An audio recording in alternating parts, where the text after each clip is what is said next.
Ლავშიდობის ეხლა მოვედით დიღუმში ახალ ობიექტზე და აქ ვიწყებთ საქმეს, ამას გავასუფთავებთ.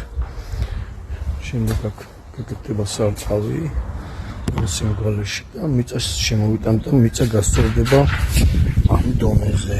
ამ დონეზე გასწორდება მიწა. აქეთ და შემდეგ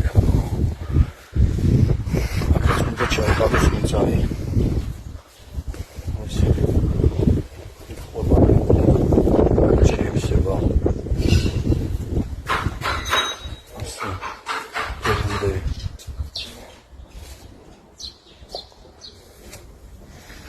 Მოკლედ, დღეს დავაგებთ კიდე ბალახს. სულამაზად გამოვა.